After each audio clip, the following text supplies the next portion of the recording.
Hello, everybody, and welcome to Tunnel Vision, a show brought to you by USCFootball.com. I'm your host, Keely Eure, joined by Bryant, Abraham, and Chris Trevino. We have a fun show for you guys today. We got to break down USC's first game of the 2021 season. It was a win over San Jose State, 30-7. So we'll talk about that and what it means for the future of USC and the future season, because it seemed kind of similar. I feel like it's a game, guys, that we've seen before, a season opener we've seen before. So we'll talk about that.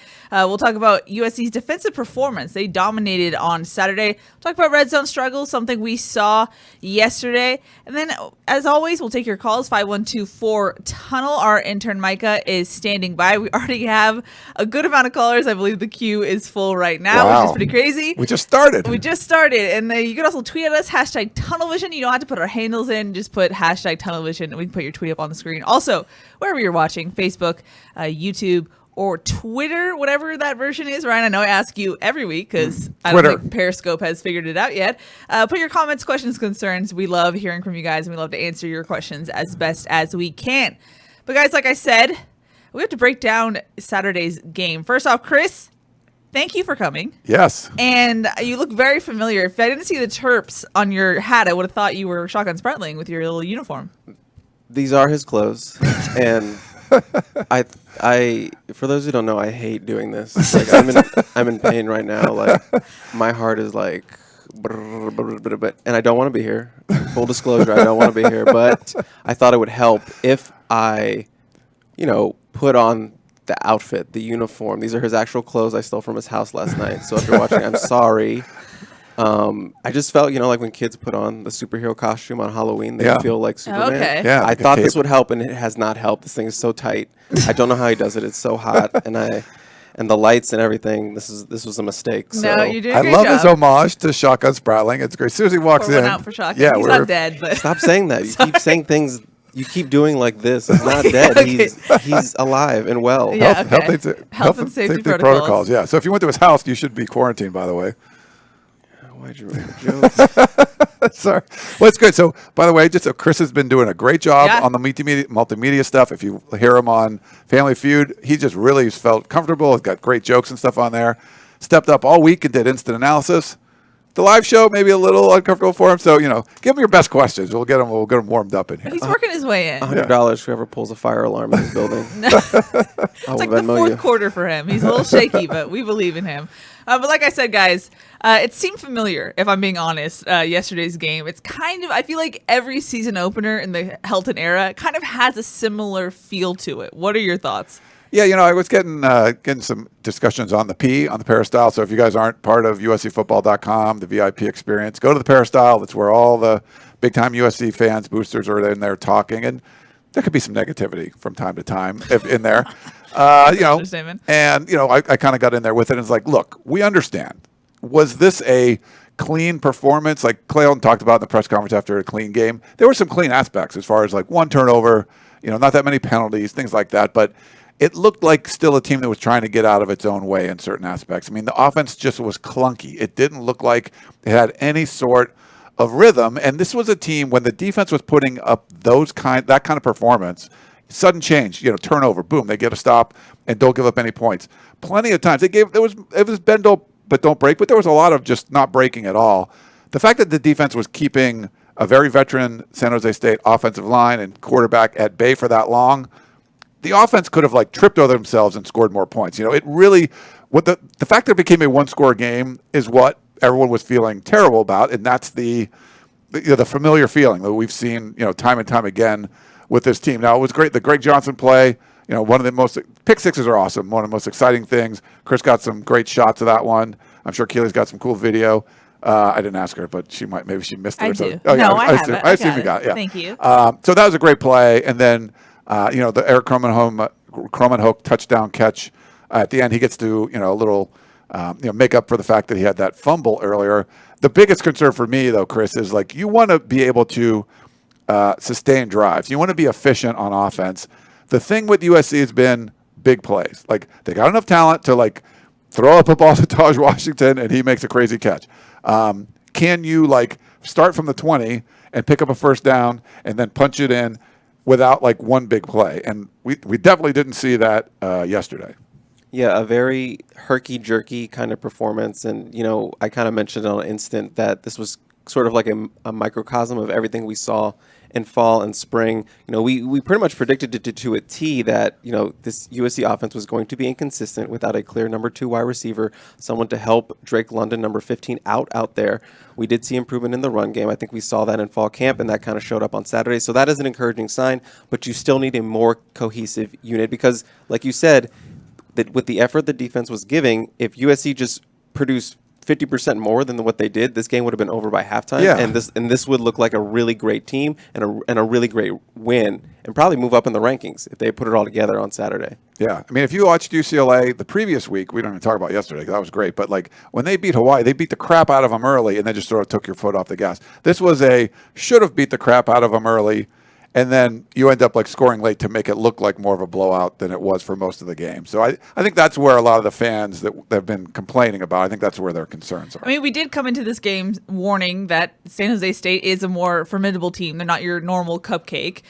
Do you factor that in the fact that you're starting to freshman tackles? I mean, how much do you weigh the variables of newness versus we've seen this before, so how much of the benefit of the doubt can we give this coaching staff? I think the one unique thing about this season is going to be it's sort of like when you have those NCAA tournament teams that make a run with a fifth-year point guard and all that stuff.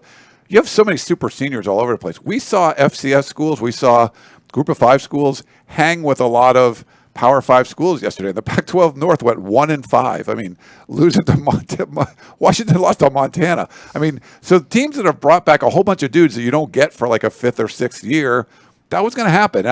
You were worried a little bit about San Jose State because they did have maybe the most experienced offensive line in the country, and they did a good job protecting Nick Starkel. It's his 3rd program, his 2nd year at San Jose State. So I think there was some concerns there. So that's why I'm saying, like, this is a team that was experienced, that you still got. You covered the spread. You beat them by 3 touchdowns. But we've seen some of those more experienced teams come up and compete with Power 5 teams and beat Power 5 teams. So that was one of the things I wanted to see because we did, for the Pac-12 especially, you had such a small sample size last year. Teams played 4 or 5 games. So it was going to be a little bit different at the start of the season. But, man, I didn't expect what we saw, especially in the Pac-12 North, man. It was ugly. Crazy. Yeah. I mean, Ryan, you and I were talking about it prior to the start. If you look at USC's opponents, the first half of the season, how they went yesterday, you have Stanford lost, Washington State lost, Oregon State lost. Who am I forgetting, Ryan? Colorado won, but it was played FCS Northern Colorado. Yeah. So, and Notre Dame's playing right now. So it was an interesting roundup for the Pac-12 North for sure. I mean, just look at the teams, and I'll ask you, Chris. Like, people were talking about San Jose State being bad. They're the defending Mountain West champions. I think they're going to be a pretty good team. They might be better than Stanford. Stanford was they were awful. Playing Kansas State, just really, really bad. Oregon State, they just keep making mistakes. They had a chance at Purdue, and I don't think Purdue's a great team or anything, but Washington State, like, losing at home. Utah State wasn't a good team. I don't know. I mean, San Jose State might be better than all 3 of those teams. That could be. I don't know. I don't know what you think. Yeah, I think it was sort of the Saturday's results were kind of like a double-edged sword because you could point to it like, hey, other teams weren't so lucky or other teams looked a lot worse against, lower FBS teams like a Fresno State or whatever. But then also USC has to look at it like, but the South looks really, really deep and really, really good this year. Yeah. So now it's like, yes, you put away San Jose State, who you just said was probably better than all those other teams at the North faced. But also the South looks like it was handling their business, especially UCLA. So now it's going to be an even tougher race out there in the South for USC. So that puts a little bit more pressure knowing that, that school up the street is looking a little bit impressive early. Yeah, I would say before it was like winning the Pac-12 South wasn't going to be enough. It was you have to beat like Oregon or someone in the championship game. Oregon didn't look that good either, and we'll see what they do against Ohio State. It might be tougher this year to win the South as opposed to if you can win the South, maybe you walk through the championship game. I don't know. It's hard. It's 1 week, or a week and a half. Yeah. It's hard to tell, but even Arizona looked pretty feisty. Jed Fish, I think, is going to get them going. I don't think they're going to be a good team this year, but they were feisty against BYU. BYU lost a lot, but they were in that one for a while. So, I think all those teams, Arizona State, as long as they don't get all their coaches suspended, I think they're going to be, legit. I think Utah for sure. They should have won that game by more. But yeah, I think the Pac-12 South's a lot tougher road, especially with the way UCLA was looking. Mm-hmm. So to bring us back to USC, we got to talk to Clay Helton tonight in his Sunday night presser. We got some injury updates. Nick Figueroa has an AC sprain. Drake Jackson has a thigh contusion. And Chris Steele has a shin laceration, although he did say he had a bit of a hamstring issue to us post-game. So that's kind of interesting there. But all three are listed as day-to-day. And then Isaiah Polamau, who did not start yesterday because of health and safety protocols. Helton sounded like it was iffy. He said they're going to try and get him back in time for Stanford, but I think they have to see with that one. And then Gary Bryant Jr., we noted on Saturday, was at the Coliseum. He was not dressed out in pads, but he did return. He was cleared on Friday, and he also was dealing with a hamstring issue. So Helton said they hope to get him back practicing in this upcoming week and playing on Stanford against Stanford. So we'll see on that. But as far as health-wise, USC came out pretty healthy. I know, Chris, you talked to Nick Figueroa. Is that something where it's one of those things where the guy says he's fine and then it kind of lingers a little bit? Yeah, I mean, if we had $1 for every time we talked to a guy after a game and he said, "Oh, I'll be fine. I'll be good to go for next week," and then they're out a couple weeks, Yeah. I could buy this place and burn to the ground, so I never have to be here again. But that's a little concerning just because Nick Figueroa does play a huge part on this defense. Yeah. He did have the shoulder surgery in the offseason with the torn labrum. So that's one you're going to have to monitor closely this week. And, USC does not have the greatest amount of depth on the defensive line. They had some issues there, especially interior. But that's a guy you're crossing your fingers he means it when he says he'll be good to go for Stanford because that's a game they're going to need. Yeah, for him. sure. But I would say two things for USC fans. One, Stanford's pretty terrible, so you don't have to worry about that. And two, as good as this defense played, you have to say, their captain was out. Isaiah Polamau didn't play at all. You had a true freshman playing there at safety. You lost Nick Figueroa. You lost Drake Jackson with amazing interception, by the way. Yeah.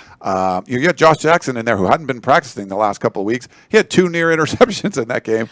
I think the defense overall played really well, and if a Chris Steele's banged up, they got plenty of depth in the secondary and stuff. So I don't think you have to worry too much. If it was something that was good, they'd be out for Utah and Notre Dame is one thing, but between Stanford just not looking that good and the way the defense played with the number of guys they already had out, there wasn't any excuse on the defensive side. They just kept playing well. If a Drake London was out for the offense, what would the offense have done? I don't know. Yeah. But the defense lost some key guys, and they still performed very, very well. Mm-hmm. I think that's a testament just to the defensive side coaching. They had all those guys prepped. You talk to a Chase Williams and Caleb Bullock. They all said, Chase talking about Kalen, that he was ready. We knew what we had to do. It was next man up. Everyone was prepared. All the older guys got me ready. Coach Nyvar got me ready. So and even on the defense, you had guys come in. Stanley Tuafu, the Tongan terror. It always trips me up, but he looked ready too. He played really, really well, especially considering that they had some injuries there. Yeah. So I think credit to the defensive coaches for getting these guys ready, and even the backups too, who came in and didn't really miss a beat.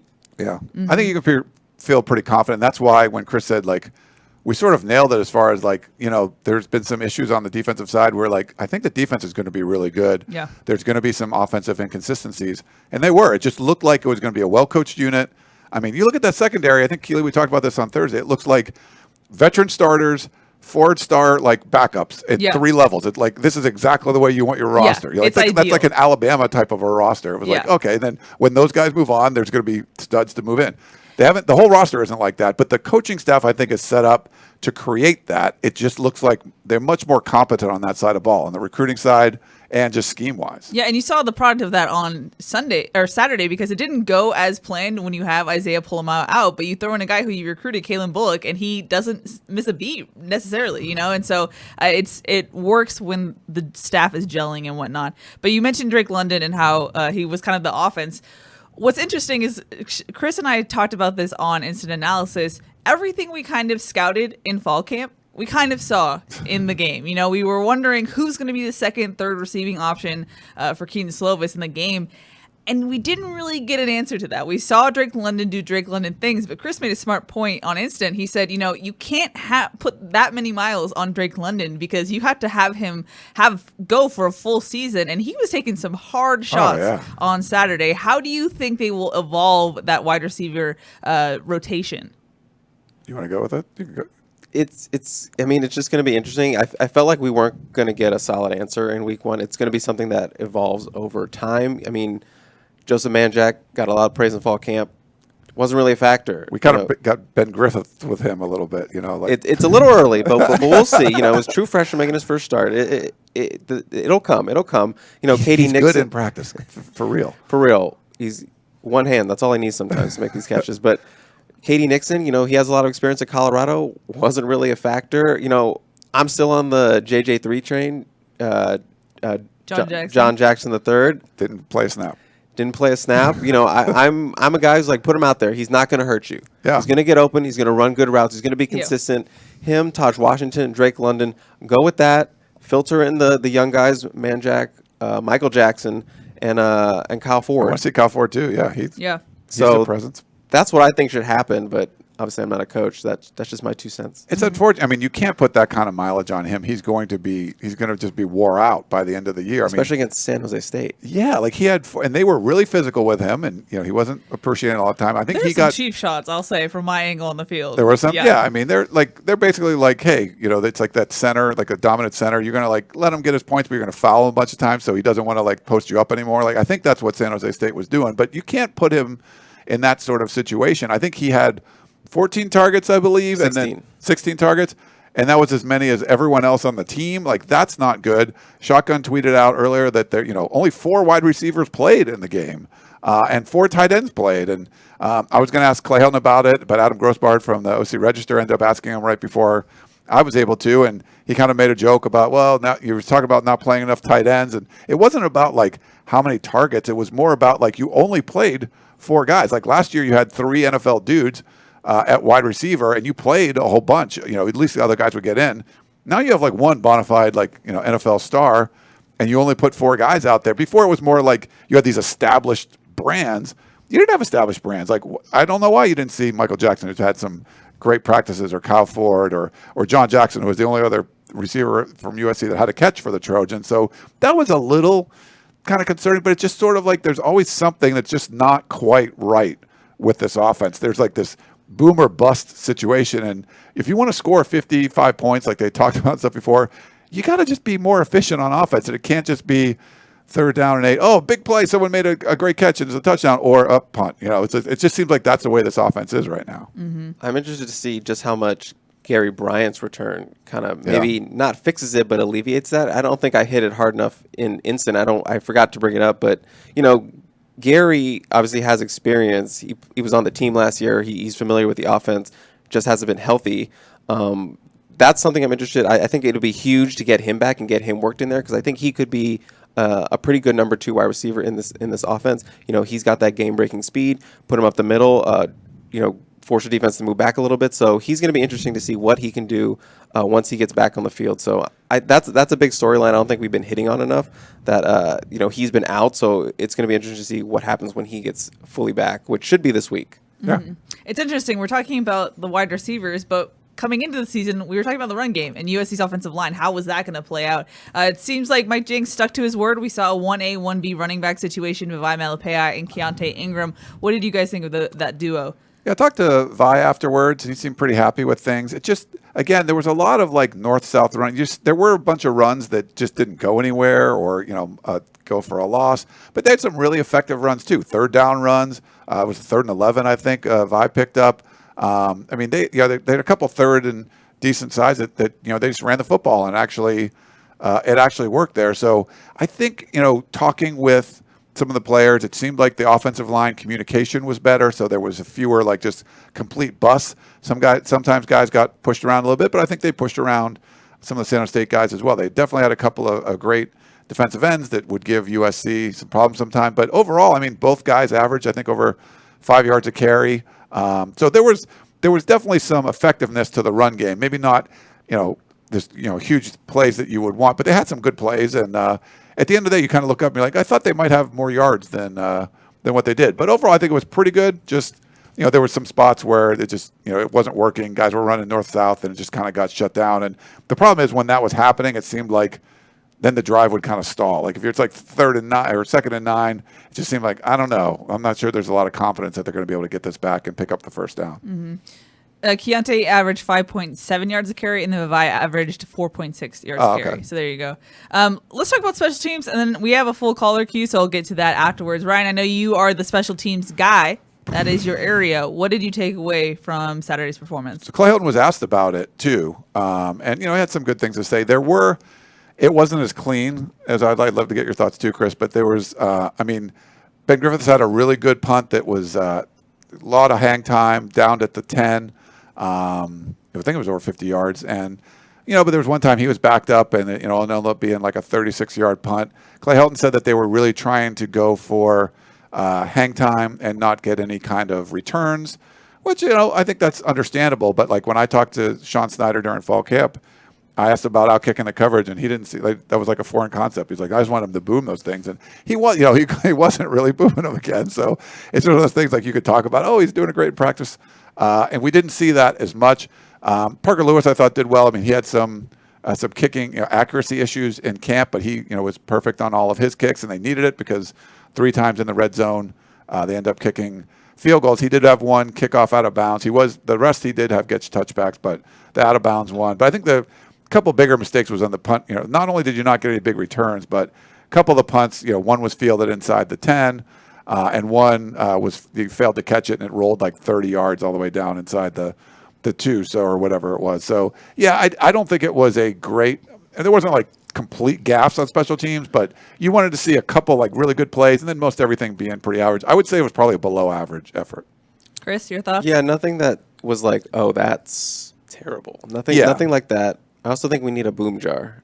Anytime anyone refers to like a booming punt or anything, put a dollar in there, like a swear jar. I will not be donating any money. Not legally. She's legally binded. Yeah, legally she cannot do it. I think when I talked to Snyder, he had said that or something, so I tweeted that out, and everyone's like booming punt. I think you even got it. I got a booming off on Saturday. So, but the big thing I was looking for is Parker Lewis, just because he did have some issues in fall camp with consistency. We saw him missing some kicks. We saw Alex Stathouse get some of those first kicks out the gate in practice sometimes, maybe as a motivation tactic. I would not have been surprised if Stathouse had actually gotten the start. That's how sort of iffy Parker Lewis had looked, but Parker Lewis came out, hit all 3 of his attempts. One was very close. We were standing right under it, and we were like, whoa, that one snuck in. So it's going to be interesting to see if he can keep that going after a pretty good start. I just wanted to see how he got off on the right foot after, a back-and-forth camp. So it's going to be interesting, how it looks like on the road in a night game, stuff like that. This one was a little more easier environment. A similar environment, yeah, too. Similar environment. So, I'm interested to see how that moves forward, the kicking game. So, yeah, we'll see. We shall see. Alrighty, as promised, let's go into some callers. I believe the first caller on the line is Jimmy from Santa Monica. Hello, you're live on Tunnel Vision. Hey guys, can you guys hear me okay? Yeah.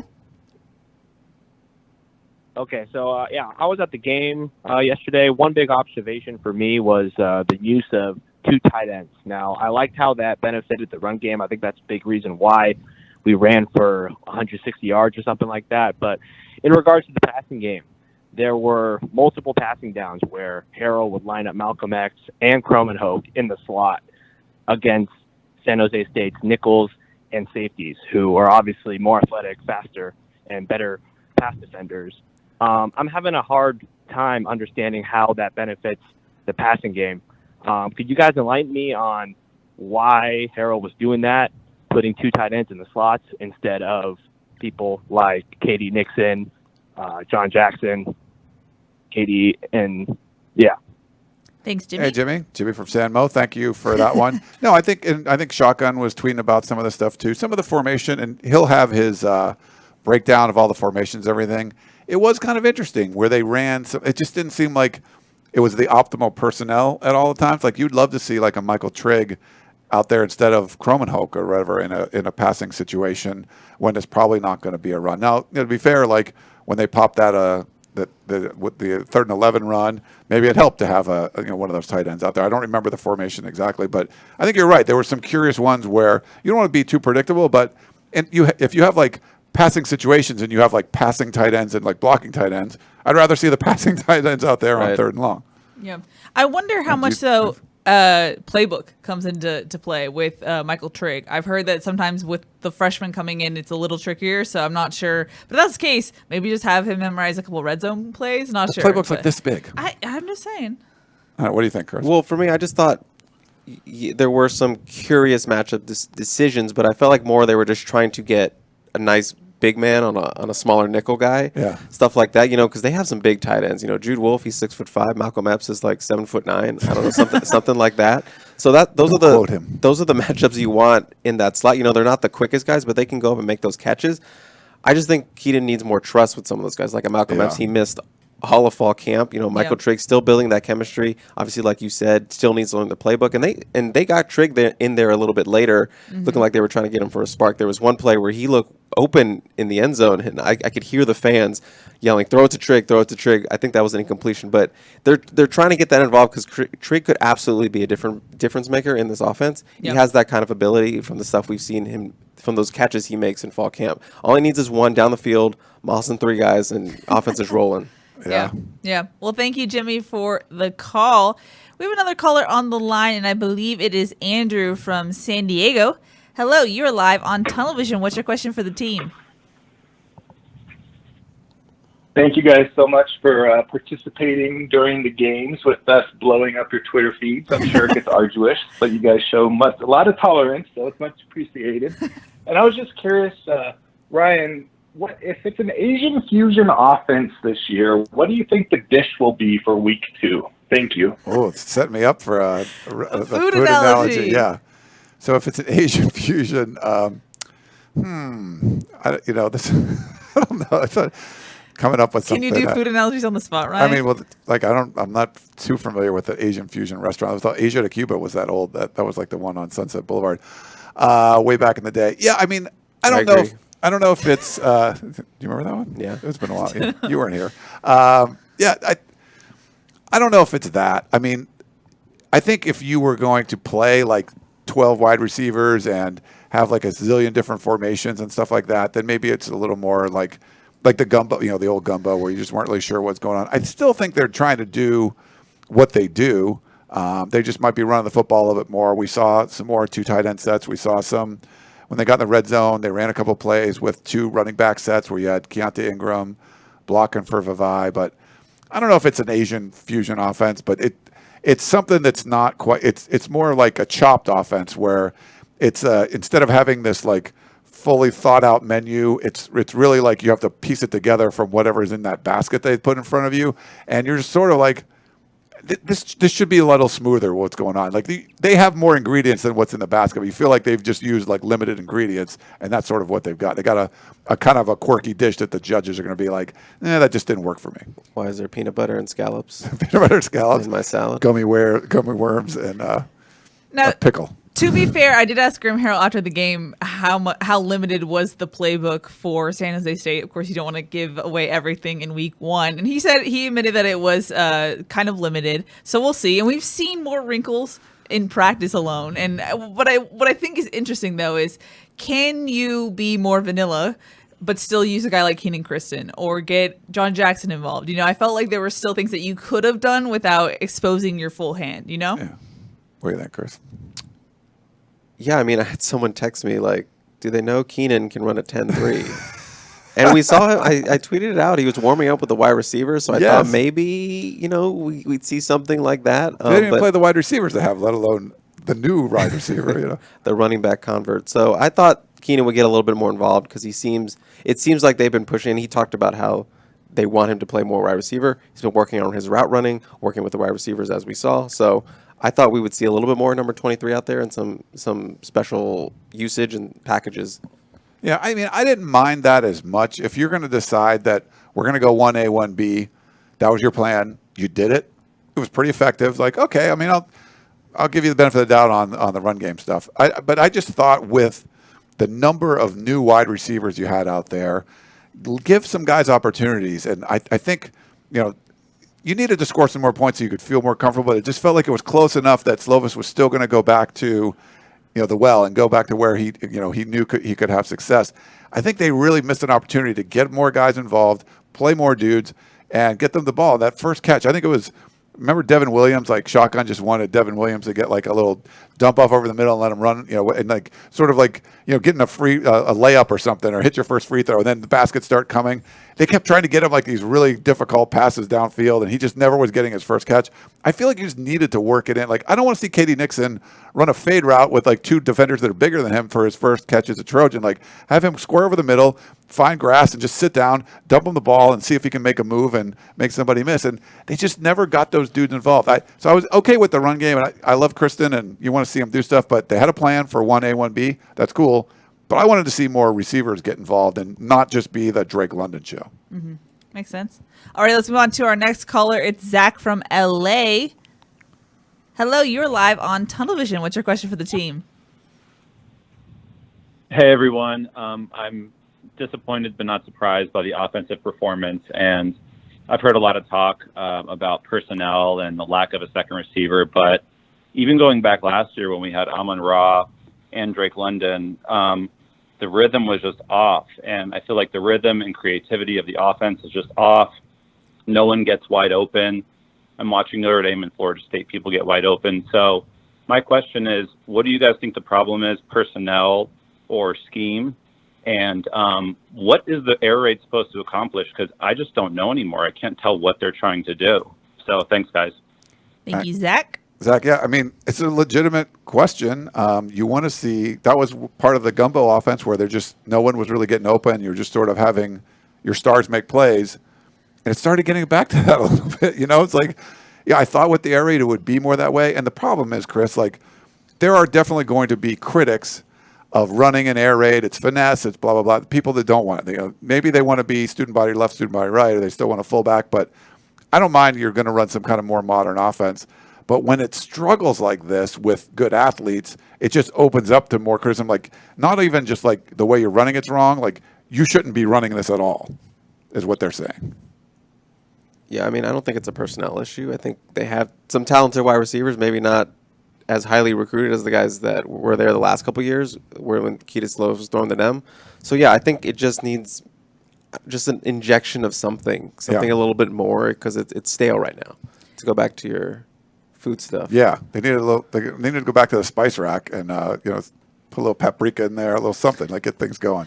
This is an interesting topic brought up by Raina Troy in their CarCast. They were talking about Drake London and how he's moved outside. Would you want to see USC move him more inside, or at least go in and out, or red zone, use him inside, or mix it up, or keep him where he is right now? They did. I think it was it was like a series. It might have been in the third quarter, like when USC just got started. I think it might have been the first series of the third quarter. I think they tried to run Vi. He got stopped for a yard. They threw one to London, and they got like 5, and it was like 3rd and 6. And they lined him up in the slot, and he cut over the middle, and they threw a pass complete, but he got tackled like just before the first down. So they did try him in the slot. When I watched him, when you're watching in the red zone, I think he would be more effective in the slot, because it just seemed like all you're going to do is like some kind of fade. And the one when Keaton took a sack in the red zone, and Keely just showed me the clip before, Keontae Ingram was on the side like waving, like, hey, throw it to me, throw it to me. He's like wide open. And he looked to London, and London was just kind of, and then he sort of was like not sure what to do. He started on the outside and just kind of stayed out there, and then he ran around, and I think it was the one he got sacked on. But I think it might be more effective to see him. The pass he caught on 3rd and 6 that it didn't go for first down, that might be more effective in the red zone too. But I don't know. I'll just see. But like, it just seemed like he was looking for him, and San Jose State was doing whatever they can to, put multiple guys out there so he'd have to make a great play.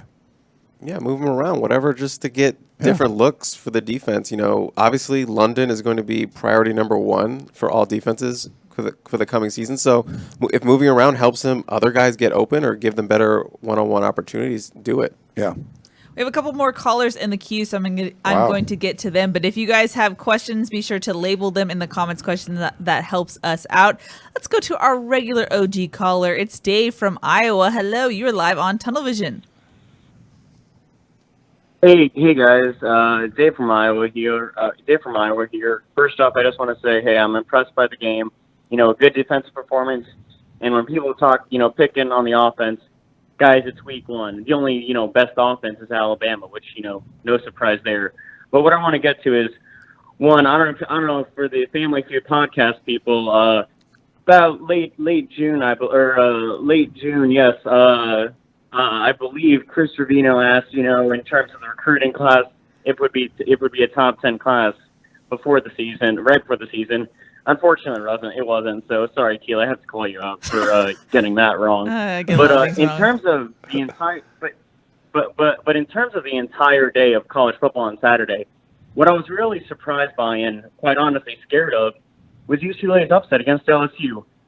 Now I understand the UCLA game is late in the season, but what do you guys think of the 2-4-5 that Chip Kelly's running? Do you think the air raid or the pro raid, so to speak, that we have can handle it? Love to hear your thoughts. Hey, Dave, thanks for that one. Thanks, Dave. We had 3 California callers before Iowa, which is yeah. And Coley's probably not going to call because Notre Dame's playing right now, right? So I don't even know if he's in the comments. We had the game on, and Keely took it off because she knows I'd be distracted. Yes, so, it's true. Was really impressed. And I think I said this during the offseason. Like, it was a weird pandemic year. Chip Kelly's not been the most dynamic recruiter when he came back to college. I mean, he's got 2 buyouts from NFL teams. Like, he's probably got tens of millions of dollars in the bank, So is he really want to call a bunch of 17-year-old kids and beg them? But the transfer portal is a different story. He's hit that hard. That's basically when they're coming to you as opposed to you going to them. He's done a really good job with that. Like guys like Zach Charbonnet, they look really fantastic. They look fantastic out there. But we even talked about this last year. It looked like it took way too long. Like Chip Kelly should have had this team better 2 years ago. It shouldn't have taken until year 4 to win an out-of-conference game. But we saw the run game be really productive. We saw the defense just getting after it. I mean, even the blocking schemes with the offensive line, you watch some of the run plays. I mean, guys are pulling, like everyone's doing their assignment and opening up holes for these guys. And LSU's got a lot of athletes. They've got athletes all over the place. Now, they threw the ball pretty well against UCLA. They weren't able to run the football. So, I mean, USC's strength is the pass game. They should have some, that should be effective. But I don't think UCLA is a joke. I mean, Chip Kelly, it's taken them a while, but they look like they have at least an identity and stuff now. They're doing it a little different. They're not doing it the way you would do it in LA because you got 5 stars all over the place and just like recruit a bunch of high school talent. But he's finally turned that roster over where he's got his guys in there, and you're seeing some good results. That could be the one to decide the South at the end. So I would be a little bit worried. If you don't find another sort of weapon for London, I mean, it's the end of the year, so you should have multiple guys that could play with London by the end of the year like that. Then I think you're in a better spot. But right now, I'd be a little worried. Yeah. Is the power in the visor? That's my question. Because Chip Kelly switched to the visor. He's 2-0 in the visor. And they said he was, I forget what his record at Oregon was when he wore it. It was like 80-12 or something. So he's like, he's booming. It's channeling. Yeah, it's funny. Even like my partner on the podcast of Champions, David Woods, who can be like a pretty homer with the UCLA stuff. It's fun. He's really down on the Bruins, and he doesn't like Chip Kelly. He's terrible. And now he's like, they're going to win the national championship. So it's funny. So it took him a while, but he's on board with Chip Kelly now. I mean, I like the Chip Kelly hire, but it wasn't good for the first couple of years. And he did beat USC that first year, but they've just struggled. But we saw some signs of them going in the right direction last year. Pandemic year, it's hard to put a lot of stock into it, but now you're seeing that. Like what I thought I saw last year, I think you're seeing now, and they're going to be legit. I think they'll probably lose some stupid games, but they're going to be capable of beating just about anybody.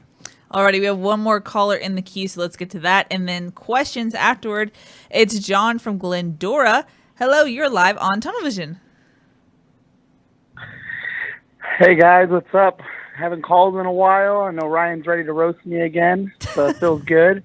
But real quick, Dave from Iowa actually took my thing. I was in Tarboro to relax. I was there. It's the first game. Guys are going to get in the game. I liked what they did, but I feel like we do need another weapon. I think Kyle Ford's going to be that guy. Just let him be healthy, and I think we'll be just okay. And next week is going to be a lot of sluggo because we're going to run that ball down Stanford's throat.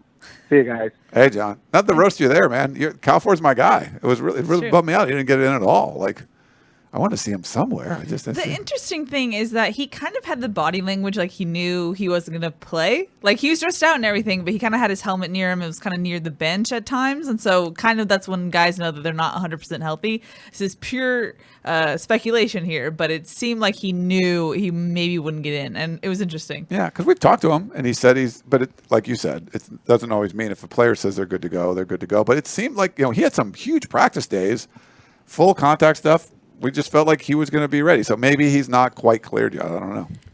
Right, and we've talked about it when we watch practice sometimes that he has weird like practice stretches where he'll be a full participant, but then some days he doesn't like do one-on-ones or he's like kind of held back a little bit. So not really sure what that's about. And it's probably something we need to get to the bottom of this week of practice. Yeah. But Ryan, when you asked about the wide receivers, you specifically, you asked Clay Helton about them. You specifically asked about Kyle Ford, and he said he expected to use him on Saturday, but that just didn't happen. Yeah, I think maybe I worded it weird, but I was like, was the plan to only play 4 guys? Because it's sort of like that's what happened. I think, if you remember just 2 years ago or whatever, the plan was to play like 12 dudes or something, like 12. He wanted all the wide receivers playing, and they really didn't. They kept a really short rotation. So I just wanted to know if that was the plan. I think just because things weren't quite clicking, they just stuck with the guys that they knew. They did use more, 2 tight end sets. They used more tight ends and everything. So there wasn't as many opportunities to put like 4 wideouts. And when they did, it seemed like they just went with those 4 guys the guys that had started. So Manjack was great. We got to see him out there a lot. I don't know if I think there was 1 target, but I think it was a tipped pass at the line of scrimmage. I don't know if that counts as a target, but. We didn't see Katie Nixon targeted much. I think there's that 1 fade that was incomplete. Just wanted to see more of those guys rotate through. Mm-hmm. Thank you, John, for the call. We appreciate it. Last call was in March 7th. So glad to see you back. Alrighty, let's jump into some questions. First one is from John, who says, I like the way that Todd Orlando is developing the young talent on the defensive side of the ball. When is the offense going to follow suit with Trig and Manjack? I like the way the defense is playing. Not hesitant to play guys at all. And, you play like a Manjack, but he wasn't really involved. And I think it's harder maybe to get a receiver involved than a safety who's going to be out there all the time. But, I don't know. Do you think it's like a trust issue, or what do you think? I think I was just going to bring that up on the last point that we were talking about. But I just think it has to do with trust. Keaton needs to find trust in these guys. You can make all those throws in practice, which helps, but until you actually do it in a game, we have fans screaming, opposing fans screaming. Everything's going chaotic on the field. You have an actual opposing defense that wants to rip your head off, and you have to trust these guys to make the catch over the middle or down the sideline or on third down. You need to build that in a game. So that's why I think it's important to filter these guys in. Yeah. See who's going to be the guy to step up. Maybe if John Jackson had played that game, maybe he has 5 catches that game. Yeah. I don't know. So I think it does come down to trust. Obviously, he favors London because that's the guy he trusts right now. He's looking number 15's way, and everyone knows that. So someone needs to step up and be like, Keaton, I got you. Trust me. We saw that last year with Brew McCoy. It started coming down late in the season, which is why he was going to be a big, important piece for 2021. So no one else has that role of like, he's relying on him. They built chemistry last year, so he has to start all over with someone new. If there was like a pie chart, how much is chemistry dependent on the quarterback himself or the wide receiver, or both? I think sometimes wide receivers feel, they feel a little helpless sometimes. Like if you're running free a whole bunch of times and you're like, hey, QB, I'm open. There's stuff you can't do where if you're the quarterback and you want to go a certain direction, you can throw it there even if the guy's covered. So I feel like sometimes receivers feel like they're, but part of that's the communication too and the trust, where if Katie Nixon comes back and goes, hey man, they're like playing 10 yards off me, just dump me the ball and I'll make a play. Does Keaton trust him enough? Like if Drake London says that, obviously you're going to do it. But right now, like you said, if there was a Brew McCoy out there, who's to say that, he has 2 guys he trusts, and then it's easier to trust everybody else. Where you only trust the one guy, it's hard to like kind of spread that trust out among everyone else. Because I think you're just instant get the snap, London. Yeah, he's looking like where's London? So I think it's sort of a little bit like that. So someone just needs to step up, and we saw a little bit with Taj, coming up with that huge touchdown. That's can only do wonders for the chemistry between them. Coming up with that big touchdown. So you want to see that foster a little bit more because it kind of died off a little bit. He did have that one over the middle.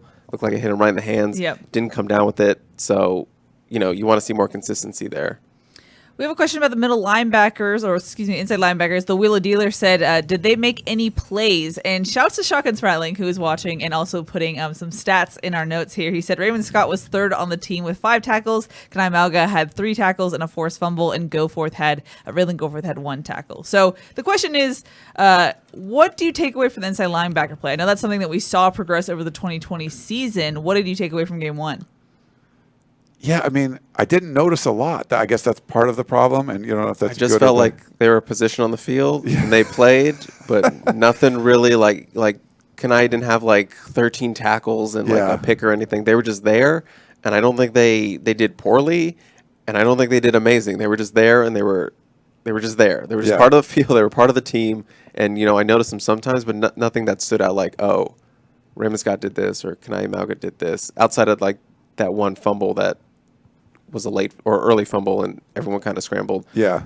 But nothing that, that stood out. Yeah. I mean, it was like homeroom and they took attendance and they were there, but they didn't get detention. They didn't like cause problems and get kicked out of class, and they didn't answer every question. They didn't get a gold star. They were there. Like they were the kind of the wallflower in the back of the room that's not going to talk very much. And that's sort of what I felt like with the you want to count Drake Jackson's play, which was a great play, by the way, where he was rushing the passer. Now he's more of a rush in or whatever, but he was rushing the passer, noticed that it was a screen, and backed off. Yeah, I mean, that was really beautiful to watch. We didn't see anything really like that from the linebackers. Like, oh my God, that was a great play. I think we will though. I think we will eventually.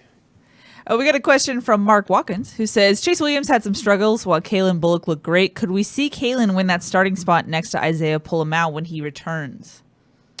I think they like the veterans that they have back there. I don't know, like, if Chase had a really bad game or anything. I mean, you'd have to go back and watch film, but I think they just feel confident. He's just someone that could come in off the bench and they could spell either one of those guys if they want to. But I don't think it's going to be Kalen Bullock had a good game in his first game, and now he's going to win the starting spot. I think it's just more of he's just proved he can belong out there. I mean, we knew the coaches were high on Kalen, and now it just proved it to USC fans why they had scouted him early as what they did. So interesting there. We had a question from Scott from Eastern Washington who said, best defensive performance in years. When was the last time USC held a team to less than 10 points? Well, I have the answer for you guys. They defeated Utah State in 2016, 45-7, and also beat Oregon State 38-10 in 2017. So there you go. So he's right when he says best defensive performance in years. I tweeted out, I think you got to give Todd Orlando the shutout. And the reason being is because, well, first of all, the offense wasn't really helping them out at all. And they kept, special teams didn't really help them out. They gave up one touchdown, fine. But they also scored a touchdown. So I think it's gonna even out. It was a net zero for the defense. So I think it was a really good performance. One of the better ones we've seen. Chris, one would say neutral. Stock neutral? Stock neutral? I'm not. Shotgun. You're supposed to be anti-stock neutral because you're shotgun right now. You're right. So to hell with that.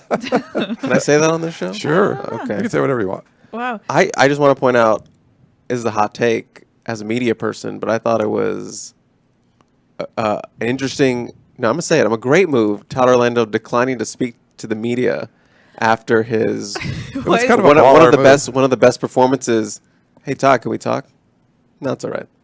I Just walked on by. I saw that because I wanted to talk to him. Well, obviously you wanted to talk to Yeah, Todd and then Orlando. He was like, no. It was a whole game plan from the reporters. We were all in the same location so he could just walk up to us. It was a whole thing. We were ready for his day, and then he was like, thanks, guys, it's okay. And kept walking. We were like, okay. To be fair, I feel he would rather talk if they stunk. I I don't think he shies away if they're not playing well. Here's the thing, though. He came to USC in 2020. 2020, we weren't in the tunnel to do post-game interviews. He's not used to it. I don't think he knew that was kind of what happens after games. So I think it was one of those not sure moments. So Interesting. I love this cat and mouse game continuing. I also kind of felt like he didn't really want to talk about it until he seen film. He seems like a guy gotta watch the film. Yeah. I gotta watch the film. It's I saw what you guys saw. They scored 7 points. But Richard had a question. He said, to play devil's advocate, what's the likelihood that this was a vanilla version of USC's offense? It seemed bland and inefficient. well, like I said before, the playbook's already this big, so maybe they made it this big. It was a little smaller. But no. If it's a vanilla version of the offense, I don't want to expose Drake London like that, but for potential injury or just leave him out there that long. I'd rather play some younger guys and give them opportunities. So I don't know if it was vanilla, so to speak, but I mean, if it just seemed like you were trying to win the game by going to your best player, which seems a little different than we're not going to show anything. I think that's a little bit different. Corey had a question on Facebook that said, I feel like the offensive line held their own against a very experienced defensive line. Is Keaton Slovis under specific instructions not to take off running? It looked like there were opportunities to pick up first downs by running that Slovis didn't take advantage of. I don't know if he's like under explicit instructions not to run the ball. I think he's a pass first quarterback. He's looking to make the play down the field with his arm. But there were times that you saw where he can make a move with his play, put one defender in a spin cycle, and picked up some yards with his legs. So I wouldn't say it's an explicit instruction not to run, but I just think he's focused on looking down the field. He may not see that it's a little bit more open as he's looking downfield, trying to find the receiver. Yeah, he picked up I think one first down with his legs, and then there was another like 3rd and long. That he had a 10-yard run. He ran, but he didn't. 16, yeah, but he didn't quite pick it up there. But Mike on Facebook wanted to know, was Drake Jackson hurt? It seemed like he missed a lot of time in the second half. Yep. Contusion. Was it coming into the game, though? I know he was limited in practice a couple weeks prior. Was that something he re-aggravated? I don't know. It might have been on the interception, but I'm not sure. I rewatched the broadcast, and I didn't see anything. I don't remember anything of where he would have got banged up, but it definitely seemed to be in the beginning. It seemed like he was fine, and then later on was when and we weren't sure. We saw him over on the bike. He went into the medical tent. So the fact that he went into the tent for a while, I think you tweeted that out. It probably was something during the game, but yeah, my guess is when he got tackled on the return, if my memory serves right, someone came in and hit him right on the thigh, and he went down. Yeah, like a running back. He's not used to being the one tackled. So, right. Sure. And maybe he wasn't, ready for that. So that, in my mind, I think that's where he got kind of hurt. It's funny, in the fall they do some drills where like offensive players would do like tackling drills, and defensive players would do like blocking drills. Like if you get an interception or whatever, someone's returning, then you would be able to like block an opponent. But I don't think they had ones where, they had some ball security ones too, I think. So right. like you were more like carrying the ball and then. Well, they would switch. Offense would do defensive drills. Yeah. Defenders would play running back or catch passes. Yeah. Like wide receivers. It was kind of interesting. But I don't know if they did ones where you would get tackled. So like. Right. So you got to get tackled properly. We got a question from John who said, how did the interior offensive line look to you? I saw one play where Voorhees was pushed in the backfield and tackled his own man for a loss, ? I'd have to go back and watch the line specifically. I talked to a current analyst that was doing a little bit of that today, and he'd said that he thought that Voorhees actually played pretty well. He liked Monheim, and he liked Voorhees probably the best on the offensive line. There's going to be some spots, and he had 2 freshman tackles starting, but I think there was like maybe a bust or 2. I didn't notice anything but I'll have to go back and watch a little more clearly. But at least one of the guys I talked to that was watching it said he thought Voorhees played pretty well. But I don't know. I think Dietrich played well. I mean, he came in at that guard spot. I think he believed he was filling in for Voorhees for a stretch there. And I think based off the Pro Football Focus grades, Voorhees and Dietrich were the 2 highest rated offensive linemen from Saturday and in the top 5 overall for the offense. Oh, okay. Shotgun will probably have a story up about that later this week with all the grades and stuff, and he might even drop it in the comments there. But I believe they were the top 2 offensive linemen, so that's a good sign for the interior. And I believe they only had 1 penalty inside, and that was a holding call on Brett Nealon. So overall, I think they were fine. I mean, I have to go back and watch it a little bit more closely, but nothing that said, this is going to be an issue. We talked about Coley White. He dropped a comment in, so he's double tasking tonight. He said, "Is Utah currently the second best team in the Pac-12?" I mean, I think it's too early to tell, Coley, about who's going to be the best. I mean, UCLA looks the best. When we do our power rankings, we had like Washington up there. They're going to drop. I would drop Washington to 12. They just lost to Montana, just from what we've seen. Like Oregon, we probably had number 1. I think UCLA's won 2 games. I'll probably put UCLA 1 and maybe like USC. It might be like USC 2 and like Utah 3 at this point. So the answer is USC. Probably USC, I would think. Yeah.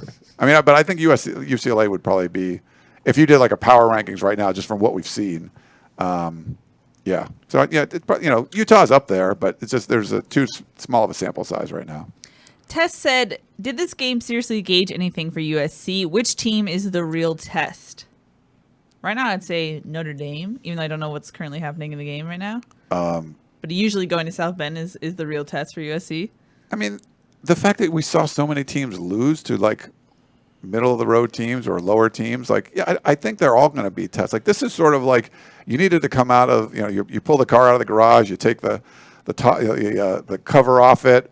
You start it up, hope the battery hasn't dead yet, and that the gas isn't too stale, and just running around the track a few times. And I feel like it was a successful run. You don't need to take too much away from it, but there were some issues to work on, and then you sort of take the coaches at their word that they will, and you're going to get into conference play.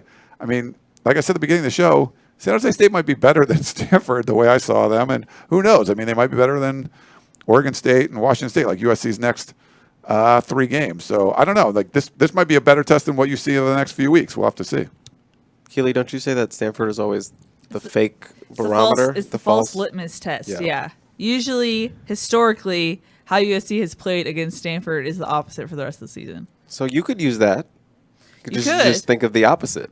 Sure. If they go out and crush them, opposite. We'll see. I mean, here's the thing. If you're USC and you need to gain more chemistry on your offense, they have a favorable schedule to do so coming up, right? Right. The whole point of the season is, and when we talk about expectations, the schedule is favorable. It just is. There's no more Alabama. There's no Oregon. There's no Washington. Well, maybe that's you would have replaced Washington with Oregon State or Washington State, and none of them look very good. The only team that looks decent in the North right now is Oregon, and USC doesn't have to play them. So the schedule's set up well, and it looks like from what we've seen, the early part of the schedule, I mean, it would be a huge disappointment if USC's not 4-0 going into that Utah game. So, we'll see. It's week 1. Some of these teams might bounce back and play better. Stanford's got a really tough schedule. They play all Power 5 opponents, the only program in the country that has to do that. I mean, going on the road playing a Kansas State team, it wasn't the road, but it was Arlington. It was like a road game. They got to go to Vanderbilt after USC. They're playing away from Palo Alto for the first 3 weeks of the season. Maybe they get really up for the Stanford game, the USC game, because they get to come back to California, and the other 2 games aren't even in the state. But they don't look very good. And Oregon State, you should win that game in the Coliseum. And Washington State just lost to Utah State at home. You can't lose that game. So it's just set up well that this is not a very hard schedule. And maybe fans have to be a little more critical of how the team looks as opposed to, hey, you got the dub. That's all that matters. You want to look better. At least you got to win, and you won by 23 points, even though it maybe didn't look the way you want. These next 3 games might be fairly easy wins, but you want to at least look better and come out feeling better about yourself than we left a whole bunch of points on the table. We were bad in the red zone. You don't want that kind of stuff coming out of these games if they're going to be overmatched teams, sort of like San Jose State was. Mm-hmm. We actually have a caller on the line, so I'm going to go to them. It's Avery from Georgia. Hello, you're live on Tunnel Vision. Hey, what's up, team? How are you? Good. How are you? Hey, I'm fine. Hey, so my question is today, why has Clay Helton and the staff and those before him kind of deviated from the run game and run blueprint that Pete Carroll put into effect before them? I kind of feel like, you kind of can implement the air raid, but man, running the ball at USC shouldn't really be an issue. And I'm trying to figure out what's going on. That's all I want to know. Fight on, all the way from Albany, Georgia. Thank you. Thank you. Yeah. I love when we get accents. Accents are great. Twang, yeah. It's great. When we get faraway callers, international is fun too. Great stuff. Yeah, again, it's if you're gonna pick the air raid, you got to kind of run with the air raid concepts. Now we've seen air raid type offenses have a much more effective run game, and I think that's what people want. It's not like you got away from what Pete Carroll was doing, but you need to still be able to run an offense that's open and throws the ball over the field, like we saw LSU a couple of years ago. Oklahoma's really good at this. They can throw the ball and they run the ball effectively. You have to have an effective run game. Alabama does it, and we just haven't seen that from this version of the air raid from USC. Got a little better, I think, on Saturday, but I think that's where you want to see more. But you can't pick an air raid. It's like you go into a pizza joint and you're wondering why the sushi's not that great. Okay, it's just a different thing. You want to have good food, but you go in there and you just want the best kind of pizza you can get. And we haven't seen the best sort of run pizza from this air raid. Run pizza. Yeah, run pizza. Good old run. I just make it up. I don't know. Chris, your what do you thoughts? think? That could be a play call. Yeah. Run pizza. Run pizza. Thoughts, Christian?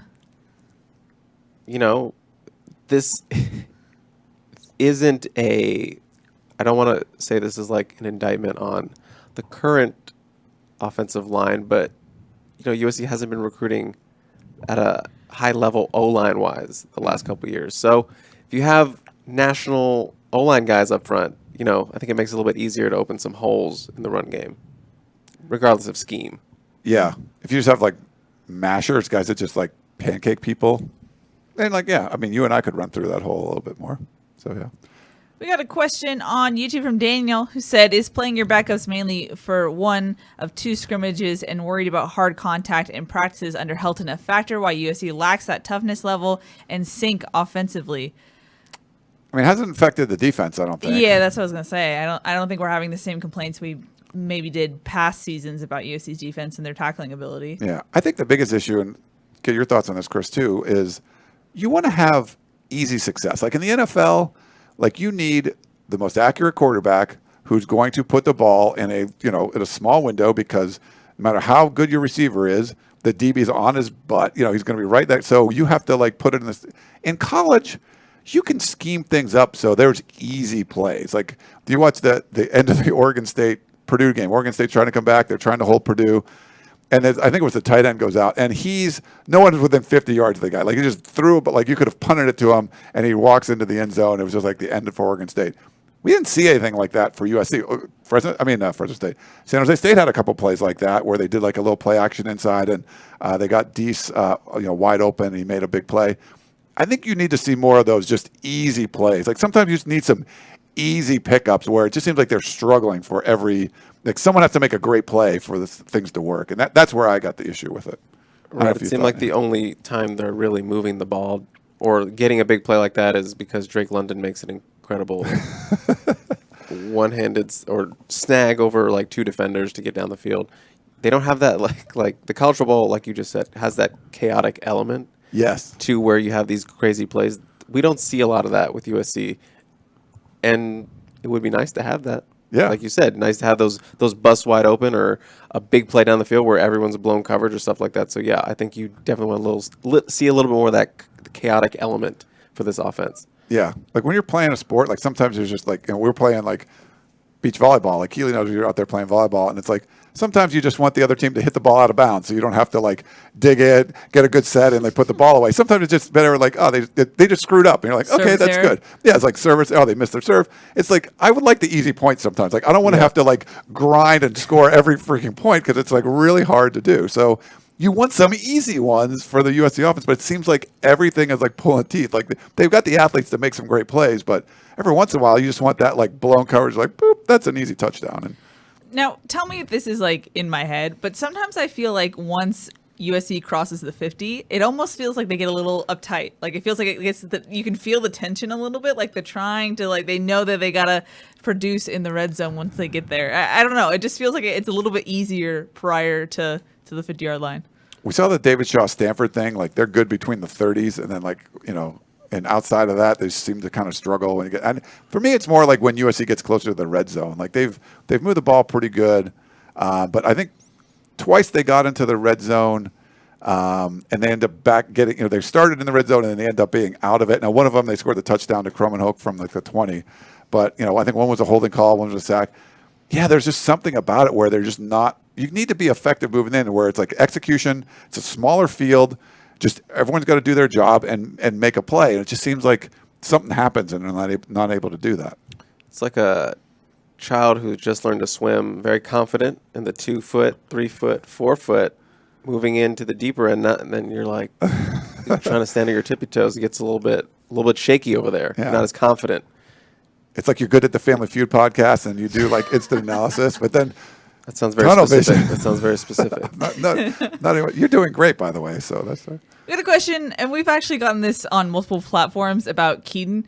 It said, watching on TV, it's clear that Keaton Slovis only looks for Drake London and locks onto him, waiting for him to be open. Why can't coaches see this and break him out of this habit? What do you think should be done? So first off, do you think this is true? Second of all, if so, what should be done? There you go. Yeah, I mean, I think I just mentioned a little bit a while ago that, there's probably this bias to look at London just because he knows how effective going to London can be. And I mean, as far as changing it, I think that's just what he's seeing out on the field. That's what he wants to do. It's going, I'm sure in the over the course of the season, it's going to burn a couple times because everyone knows he's going to be throwing to London. Maybe a linebacker jumps the route because he knows London's right there, going to pop it. Or, maybe he tries to force one to London and double coverage and it gets popped up for an interception. So I think those things are going to happen. For all I know that, maybe coaches have been saying in film room, like, hey, you had this guy open right here. Wish you went to London instead. I just think it's the comfort factor. Yeah. It's like that security blanket, right? And part of it is, and I feel like people asked us all off season like about Slovis, and it just felt like he had advanced. Like it felt like he moved on. He was past any kind of arm issues that he had, any injury stuff. He feels confident in his abilities. I'm not sure if he's confident in everyone that's around him yet, and for whatever reason, he worked with all these guys in the offseason. It seemed like they said the right things, but when we saw it out in the field, something just was a little bit off. I don't know exactly what it is, but something it obviously wasn't clicking the way you would have liked it to. We had a question from Daniel who said, how is it that USC had 0 quarterback sacks, but Slovis was consistently rushed and even sacked by a San Jose State team? Well, go ahead. 2 good San Jose State ends for sure. Yeah. All-American. Yeah. It's not like they're chumps back there, but I would say I asked Clay Helton about this specifically, and he said, the numbers, I asked him today on the press conference, and he said the numbers weren't going to be there. They didn't get that, but he felt like they did impact Nick Starkel and the passing game, forcing him to get rid of the ball quickly. He was, Clay Helton said as soon as he put his back foot down, he was getting rid of the ball. It can be frustrating for a guy like, Drake Jackson, rushing the quarterback, Nick Figueroa, whatever, because he is getting it away quickly.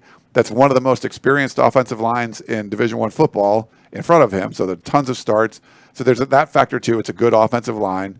But Clay Helton did feel like they got after him. I mean, he was under 100 yards in the first quarter. A bunch of his yards came garbage time at the end of the game. He was only about 50% passing. It wasn't like he was a super efficient passer on the day. So they feel like they did their job, and they picked him off twice. And Technically 3 times. Yeah, that Josh Jackson one looked like it was. It looked like it was clean. And even the other one that, like, the receiver looked like it almost caught, and, like, Josh was sort of on the ground, and it looked like it landed in his arm. Yeah. It never hit the ground, and he sort of just, like, let it roll off. I'm like, if he just clutched it, like, that probably would have been an interception too. I don't know. It was strange. But I feel like they did a pretty good job on him. I wasn't too concerned that there weren't sacks, but I thought they got a lot of pressures. Yeah, overall, I feel like this defensive line has more consistent pressure. Like, it's coming from a lot of guys versus just like a Drake Jackson or a Leonard Williams. It's not that one guy that you have to double team. I feel like there's a lot of guys who could put pressure on opposing offensive line. And I thought we saw a lot of bull rushes. I thought the pocket collapsed pretty consistently against San Jose State. So that was at least a positive sign there. And Chris, I know you talked to some defensive linemen who said they definitely want to fix that stat issue. Yeah, I talked to Jacob Lichtenstein, who was very happy to be out on the football field. He hasn't played in essentially 2 years. Injury issues 2 years ago, and then last season he opted out and came back in late, but didn't get to play. He kind of stepped up when Nick Figueroa went down. He's going to be a vital part of this defensive line unit. But, I did ask him about the sacks. Like, you guys didn't get any sacks. I'm sure you and Vic Soto are not happy about that. And he said, yeah, we weren't happy with that result, but he kind of hinted like this coming week, we got to fix that. We got to get some sacks. So I guess they're hoping or looking forward to, correcting that this week at Stanford. Yeah, Stanford played 2 quarterbacks, Taylor McKee and Jack West, and neither of them were like great. We'll see what they're able to do. But Stanford usually blocks it pretty well at the offensive line, the offensive line spots. But I think they're going to get some sacks this week. Overall, flipping sides, I feel like for the newness of the offensive line, I think they performed pretty well, given that you're starting Cortland Ford and Jonah Monheim. And we saw some mixing and matching more than I think I anticipated. Part of that was because Cortland Ford dislocated his finger. But I thought overall it wasn't, like, I think a lot of USC fans almost were kind of having low expectations given the past, but I think that they did a pretty solid job. Yeah, and there was more offensive line subs than wide receiver subs. So, because we got to see Justin Dedich play, we got to see McKenzie came in and played. They moved Monheim from right to left when that happened. They tried some stuff on the offensive line. I think that was a good way to do it. They picked their starting 5, but they had some other guys that they wanted to get some run, and they got some run too. And you let your veteran come in there and play some. With Cortland Ford have the injury, so I think they feel pretty confident about all that stuff. So And not just a new O-line, but new coach too, new simplified calls and stuff. So that was something they've been working on all practice, but you're not really going to know how it's going to go until you get it out on the field on Saturday against another opponent. So I think that was a good first week one experience for them. You just got to grow from there. Yeah. I don't know what you guys feel like, but when you're talking about college, because you have the limited working, the limited meetings and all that kind of stuff, if you have a defensive coordinator or any kind of coach that comes in and says, the offensive line coach this year, like, we simplified the calls. Like, I'm never going to go, oh, that's probably a mistake. Like, it's usually like, if you're like, I made the calls a lot more complicated and more in depth. I'm like, yeah, that's probably going to be a problem because these guys don't have a ton of time to go. So usually if you're like, hey, we made it simpler, I'm usually on board with that as being a good move. Especially with 18 to 22-year-olds. Yeah. Shouts to Shotgun. That's his line. And speaking of Shotgun, he's updating me in our Google Doc that FSU was down 18 points and just tied the game with 40 seconds to go. Whoa. Sorry, Coley. Yeah. Alrighty, guys. Let's wrap it up. Any final thoughts before we do? We'll be back on Thursday to preview USC's matchup against Stanford. Overall, USC takes the game 1-0 to start the season. Not the best offensive performance, but the defense definitely had its moments. Final thoughts. Yeah. So first, you guys go check out uscfootball.com. We put up 15 videos since the game on YouTube and put it on the site. Tons of content. We've all been writing content. There's stuff going up like every hour, so make sure you go check all that stuff out. It was awesome to have Stuart Cravens on the show on Thursday. We'll try to get him involved a little bit more. Hope you guys got to see him on the pregame, and he did a good job on the call-in show after the game. So I thought that was great. Love that Chris was stepping in for Shotgun and the health and safety protocol. So we appreciate you. You did a great job. You killed it, Chris. You were like worried all the time, but we'll see. Love it. But hopefully the fans enjoyed the game. It was cool to see people in the Coliseum, back in the stadium. All the players talked about it. It was great to see that. The student section was like there in force. Like that was great. So yeah, I was exhausted today. Like it was just a long day yesterday. I'm not in game shape, like doing all the stuff that you're doing for that. So, but it was good overall, and we appreciate all you guys listening and watching the show. So thank you. Chris Trevino, final thoughts. I could have just gotten out here by not saying anything. We could just fade it into to the end of time, but you wanted to throw it to me. Yes, I did. Like he said. Not Shotgun, Chris. You just call me Shotgun? I did. It's a habit if I'm yelling at someone. Just high. Yeah. Yeah. Great to have the fans out there. I'm excited for week 2. I'm excited. We're in the season. Feels a little bit more normal, obviously. It was nice getting to talk to players like we normally do after a game. Calling them aside, hey, can we talk to you? Yeah, that's the nice part. Nice to have that again, and I miss Shotgun.